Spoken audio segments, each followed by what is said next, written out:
Hello, everyone, and welcome back to Learning English with Podcast Conversation. I'm Tony, your host. And I'm Jenny. It's great to be back, Tony, and I'm really looking forward to today's topic. It's something that I think everyone can benefit from. Absolutely, Jenny. Today, we're diving into a fascinating topic, the winning mindset, how to think like a champion in everyday life. Now, when we say winner or champion, some people might immediately think of sports, Olympic athletes, gold medals, you know? Yes, exactly. Like a sprinter crossing the finish line first, or a football team lifting the trophy. But I think you mean something broader, right? Precisely. We're not just talking about winning a competition. We're talking about a way of thinking that helps you succeed, grow, and feel good about yourself, no matter what you're doing. It's about how you approach challenges, how you react to setbacks, and how you see your own potential. It's about that inner confidence. Oh, I love that. So it's more about personal victories and a positive outlook, even when things are tough. That makes a lot of sense. So where do we start, Tony, when we talk about developing this kind of mindset? Well, I think our first main point should be about redefining what winning actually means. Because, Jenny, if winning only means being number one, then most of us aren't winners very often, are we? That can be quite discouraging. That's a really good point. If winning is only about being first, then yes, it's a very small club. So what's our new definition? Is it about personal bests? Exactly. For me, a winner is someone who consistently tries their best, learns from their experiences, and keeps moving forward. It's about personal growth, not just beating others. For example, learning a new language, like English. You might not be fluent in a month, but if you practice regularly, learn new words every day, and understand more each week, you are winning your personal language learning journey. I see. So it's about progress, not perfection. Like when I started learning to play the guitar. At first, my fingers hurt and the sounds were terrible. I wasn't winning any music competitions. But every time I learned a new chord or could play a simple song, even if it wasn't perfect, I felt like I was winning for myself. I was making progress. That's a perfect example, Jenny. It ties into our second main point, the incredible power of self-belief. To think like a winner, you really have to believe in yourself. And this is often reflected in your inner voice, what we call self-talk. Self-talk. That's like the little voice inside your head, right? The one that sometimes tells you, oh, you can do it, and sometimes says, no way, you'll fail? Precisely. And a winning mindset means consciously making that voice positive. If you constantly tell yourself, I'm not good enough, or this is too hard for me, then you've already lost before you even start. But if you tell yourself, I can try this, or I will learn from this, your chances of success, or at least progress, go way up. That makes so much sense. I remember when I had to give a big presentation at work, and I was so nervous. My inner voice was like, you're gonna forget everything! Everyone will laugh. But then I remembered a trick someone told me. Change I can't to how can I? So I started telling myself, how can I make this presentation great? How can I remember my points? And it really helped shift my focus. Wow, that's a fantastic real-life example, Jenny. Changing I can't to how can I is such a powerful reframe. It transforms a fixed mindset into a growth mindset. And this leads us perfectly into our third point, embracing challenges and learning from mistakes, or what some people call failures. Ah, yes, failure. That's a word many people dread. It sounds so final, doesn't it? Like the end. It does, doesn't it? But a winner doesn't see failure as the end. They see it as feedback. Every mistake, every time something doesn't go as planned, it's an opportunity to learn something new. Think about babies learning to walk. They fall down hundreds of times, right? But they don't give up and say, oh, walking isn't for me. They just keep trying. That's a great image. We're all born with a, quote, winning mindset then, in a way. I mean, they're not thinking, oh dear, I failed again. They just get back up. I think for adults, it's harder because we're afraid of what others will think. Exactly.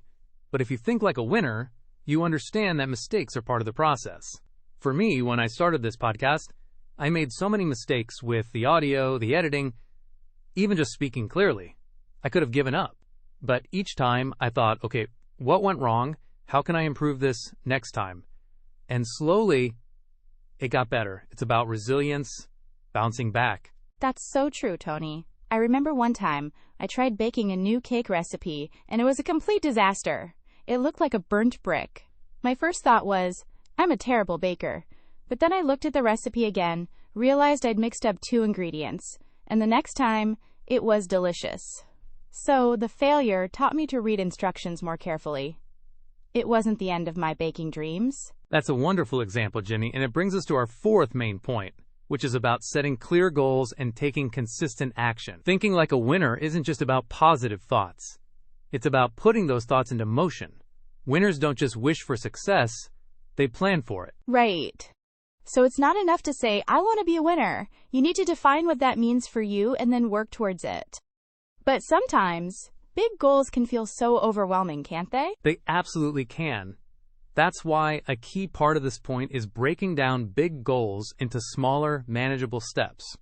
If your goal is to become fluent in English, that's huge. But if you break it down to learn 5 new words a day, listen to a 10-minute English podcast daily, or practice speaking for 15 minutes twice a week, suddenly it feels achievable. Each small step is a quote, win on its own. Oh, I totally agree with that. I found that incredibly helpful when I decided to run a 5K race. If I had just thought, I need to run 5 kilometers, I would have been too scared to start. But my first goal was just to run for 5 minutes without stopping. Then 10 minutes, then 15. Each small step built up my confidence, and eventually, I ran the whole 5K. That's a fantastic story, Jenny, and it shows that consistency is key. Winners don't achieve their goals by making one big, heroic effort. They do it through small, consistent actions every single day. It's like building a house brick by brick. Every brick is a small action, but together, they build something great. That's a perfect analogy. And, sometimes when you're working towards a goal, or even just facing daily life, it's easy to get caught up in negative thoughts or challenges. Which brings us to our 5th and final point. Maintaining a positive mindset and practicing gratitude. Yes, absolutely crucial. Thinking like a winner isn't about ignoring problems, but about focusing on solutions and appreciating what you have. Even on tough days, finding something, anything to be grateful for can completely shift your perspective. I completely agree. It's like the saying, is the glass half empty or half full? A winner tries to see it as half full, right? Even if it's just a tiny bit full. I try to make it a habit to think of 3 good things that happened each day before I go to sleep, even if it was a stressful day. It could be something small, like a nice cup of tea, or a funny conversation with a friend. It really helps me feel more positive. That's a brilliant practice, Jenny. Gratitude can be such a powerful tool. It helps you focus on abundance rather than scarcity. If you're always thinking about what you don't have, or what's going wrong, it's very hard to feel like a winner. But if you appreciate the small victories, the good things, the support you have, you start to build a foundation of positivity. Yes. And it also helps with resilience. If you have that positive base, when a challenge comes, you're not completely knocked down. You have that inner strength to say, okay, this is tough, but I have good things in my life, and I can handle this. Exactly. So, to recap our conversation on how to think like a winner, let's share some key takeaways for our listeners. Sounds good. My first takeaway would be, cultivate self-belief and positive self-talk. Be your own biggest cheerleader, not your biggest critic. That little voice inside your head can be your best friend if you train it. Excellent. And my second takeaway is, view challenges and failures as learning opportunities, not roadblocks.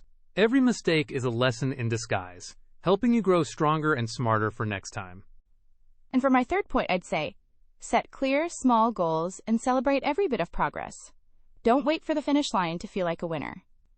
Every step forward is a victory worth acknowledging. Those are fantastic, actionable tips, Jenny. So, dear listeners, remember that thinking like a winner isn't about being perfect or always coming in first. It's about adopting a mindset that empowers you to keep learning, keep growing, and keep moving forward in your own unique journey. We hope this episode has inspired you to embrace your inner champion. Start today with one small step and watch how your mindset can transform your life. Thank you for joining us on Learning English with Podcast Conversation. If you enjoyed this episode, please share it with a friend who might benefit from these ideas, and remember to subscribe so you don't miss our next conversation. Yes, your support means a lot to us. Until next time, keep practicing your English and keep thinking like the amazing winner you are. Bye for now. Bye, everyone.